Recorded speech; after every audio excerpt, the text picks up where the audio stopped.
The LinkedIn Podcast Network is sponsored by SAP. Harness the power of AI across your business and achieve results that are relevant, reliable, and responsible with SAP Business AI. Revolutionary technology, real-world results. That's SAP Business AI. LinkedIn presents.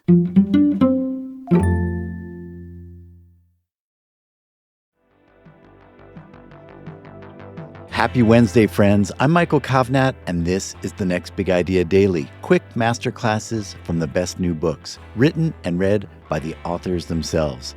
Don't forget to hit follow and sign up for our newsletter using the link in the episode notes. So, who owns your face? You do, right? Well, yes, but in an age of maximum surveillance and facial recognition software, your image is public property. And there are lots of companies eager to profit from it. That effort is at the heart of the book, Your Face Belongs to Us, a secretive startup's quest to end privacy as we know it, by Kashmir Hill. Kashmir is a technology reporter for the New York Times, and she joins us now to share the big ideas from her book.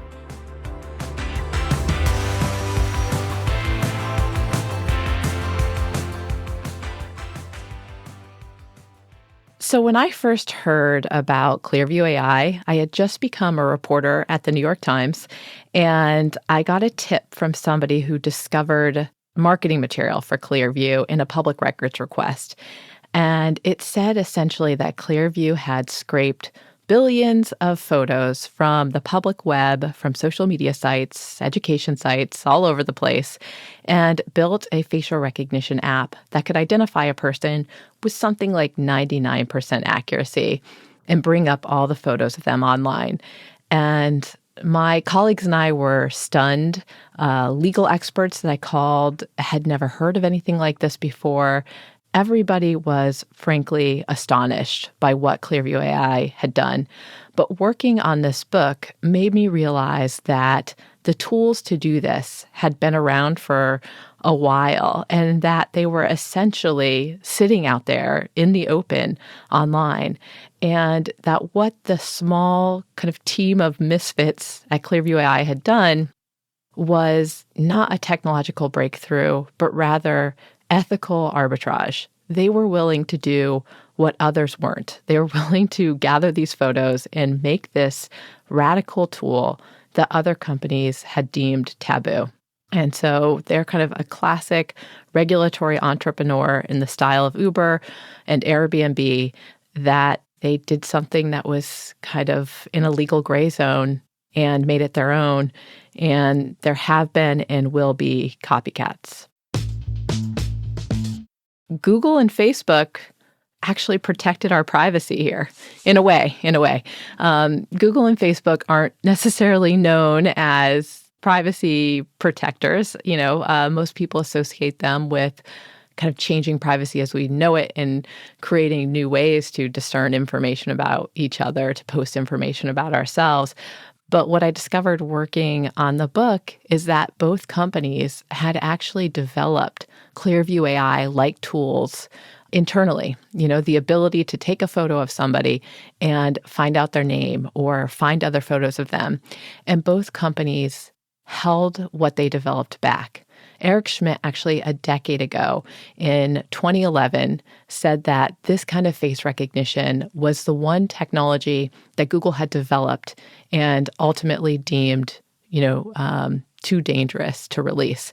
And so that was interesting to me that these two technology giants both decided they shouldn't release the technology and then actually bought up all the small startups that were capable of this a decade ago and really kept this superpower from coming out earlier. It's just that now the tools have been open source thanks to this kind of AI neural network technology revolution. And so increasingly it's something that anyone could potentially build, so they can't hold it back anymore. But where they are culpable is, it is Facebook's photos. In many cases, that have been scraped by companies such as Clearview AI. And so one of the things that happens right now is you take a photo of somebody and it'll lead to their Instagram account. So Facebook could have possibly have done more to prevent that kind of scraping. The world of personal information is about to reorganize itself around our biometric information. What that means is, for the last few decades, we have been building these online dossiers, posting a lot of information about ourselves, having other people collect information about us, our clicks, our streams, everything that we've been doing has been kind of getting gathered online. And right now it's kind of associated with maybe your name, maybe a cookie on your computer, maybe some data broker's file. But what's going to happen is that increasingly this online dossier is going to be directly linked to us via our face. It is going to be trivial to identify somebody as they walk through the world and just immediately say, hey, like this face belongs to Kashmir Hill. And Kashmir Hill has this whole online dossier of who her friends are and where she lives and what her credit rating is and what we think she's willing to spend in a given year. And I think that is going to change what it means to kind of navigate the public world. And I suspect that artificial intelligence is getting so powerful that we'll also see that happen with other biometric information, such as this unique voice print that I'll be able to be linked to everything I've ever said that's been recorded. Already, we're seeing this happen. This is increasingly we're using our biometric information to unlock services. Charles Schwab lets people access their online financial accounts and verify who they are via voice print. You use your face now in many airports to board a plane. When I was working on this book, I traveled to London, and entering the country was so easy because I just put my passport down on the scanner, and there's a biometric chip in my scanner, and a camera looked at me, verified I was who my passport said I was, and just let me into the country. I didn't have to wait in a customs line for hours. But it also will mean it will be easier to unlock information about us. So we're seeing that with kind of the most notable example is in New York City, Madison Square Garden has decided to bar lawyers who work at firms that have lawsuits against Madison Square Garden or its parent company, MSG Entertainment. And so anytime one of these thousands of lawyers tries to go to a concert or a show or a sporting event at MSG or Radio City Music Hall or Beacon Theater, which are also venues the company owns, they get stopped at the metal detector and turned away and told they're not welcome until the firm they work for drops the case or the litigation is resolved. So that's just wild to think about this world in which our face is linked to who we are. And maybe you write a bad Yelp review about a restaurant, and then the next time you try to go there, they say, hey, you're not welcome here anymore. We really need to rethink what we make publicly available. We have to rethink the public commons of the internet because, the lesson of the book is what these facial recognition companies have built was only possible because we all put a bunch of photos on the internet. Facial recognition got so good because there were billions of faces to train it on, and it's able to recognize each of us because we have put our photos out there or others have put our photos out there. And because, artificial intelligence is getting so powerful, it is able to crunch just so much data. And increasingly, we're seeing OpenAI and other artificial intelligence companies to create things like ChatGPT. They're just going out there and scraping everything on the internet. And so everything public is kind of being used in new ways. And it's been a problem for artists who are seeing their art get sucked up. It's a problem for publications like mine. The New York Times has said they don't want OpenAI to be scraping their content anymore. We have to think about, what we are putting out there and how it will be used, because increasingly anything that is public is going to be scraped, and it might be used in ways by artificial intelligence that we just couldn't predict. I don't think that many of the people who've been putting their photo on the internet for the last 20 years were thinking, well, one day facial recognition is going to come along and link all these photos together. It was hard to predict, but now it is real.